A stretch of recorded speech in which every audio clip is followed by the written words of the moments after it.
Dalam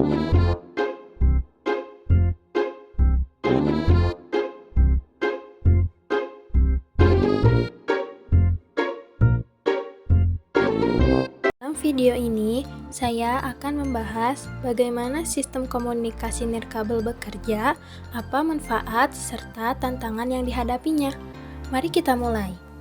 Tahukah Anda, lebih dari 60% perangkat di seluruh dunia terhubung melalui komunikasi nirkabel setiap hari. Cara kerja sistem komunikasi nirkabel. Sistem komunikasi nirkabel mengirimkan data melalui udara menggunakan gelombang elektromagnetik. Berikut adalah langkah-langkah yang menjelaskan cara kerjanya. 1.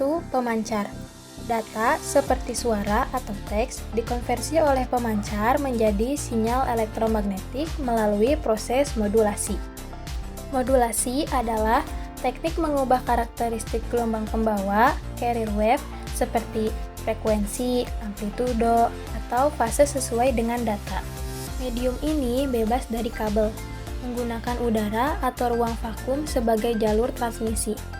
Kualitas medium dipengaruhi oleh 1. Jarak. Sinyal kehilangan daya saat menjangkau jarak yang lebih jauh. 2. Interferensi. Sinyal dapat terganggu oleh perangkat lain yang bekerja pada frekuensi yang sama. Yang ketiga, cuaca dan halangan. Hujan, bangunan, atau penghalang lainnya dapat melemahkan sinyal. Cara kerja sistem komunikasi nirkabel yang ketiga itu adalah penerimaan sinyal. Antena penerima menangkap sinyal yang dipancarkan oleh pemancar. Penerima kemudian melakukan proses demodulasi untuk mengubah sinyal elektromagnetik kembali menjadi data yang dapat digunakan, seperti suara, teks, atau gambar. Contoh nyata sistem komunikasi nirkabel. Sistem komunikasi nirkabel hadir dalam berbagai bentuk. Yang pertama ada Wi-Fi. Router memancarkan gelombang radio ke perangkat Anda untuk mengakses internet. Yang kedua ada Bluetooth. Memungkinkan perangkat seperti headset atau speaker terhubung ke ponsel.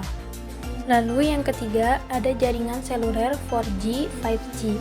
Menara BTS mentransmisikan sinyal ke smartphone Anda, memungkinkan panggilan dan akses data di mana saja. Mari kita bahas manfaat sistem komunikasi nirkabel, teknologi yang telah mengubah cara kita berkomunikasi dan berinteraksi. Mari kita mulai dengan manfaat yang pertama, kemudahan mobilitas. Dengan sistem nirkabel, kita bisa tetap terhubung tanpa batasan kabel, dari ponsel hingga laptop. Semua memungkinkan kita bekerja dan berkomunikasi di mana saja. Yang kedua, fleksibilitas dalam penggunaan. Sistem ini cocok untuk berbagai situasi, mulai dari rumah, kantor, hingga tempat umum. Tidak ada lagi kekhawatiran tentang instalasi kabel yang rumit. Manfaat berikutnya adalah efisiensi biaya, karena tidak memerlukan infrastruktur kabel yang mahal. Sistem nirkabel membantu mengurangi pengeluaran, baik untuk instalasi maupun perawatan. Tantangan sistem komunikasi nirkabel. Pertama, mari kita bicara tentang interferensi sinyal. Sinyal nirkabel seringkali terganggu oleh perangkat lain yang menggunakan frekuensi serupa. Contohnya, perangkat Wi-Fi, Bluetooth, atau bahkan peralatan elektronik rumah tangga. Gangguan ini dapat menurunkan kualitas komunikasi dan menyebabkan koneksi menjadi lambat atau terputus. Kemudian, ada tantangan dalam keamanan data. Karena sifatnya yang terbuka, komunikasi nirkabel rentan terhadap berbagai ancaman, seperti penyadapan, peretasan, atau manipulasi data. Oleh karena itu, protokol keamanan yang kuat sangat penting untuk melindungi privasi pengguna. Selanjutnya, yang ketiga, keterbatasan jangkauan. Sistem nirkabel memiliki batasan jarak tertentu, di mana sinyalnya akan mulai melemah atau bahkan menghilang sepenuhnya. Ini menjadi tantangan besar, terutama di daerah pedesaan atau terpencil, di mana infrastruktur pendukung seringkali terbatas. Kesimpulannya, komunikasi nirkabel memungkinkan koneksi tanpa kabel, tetapi membutuhkan solusi untuk tantangan seperti keamanan dan interferensi.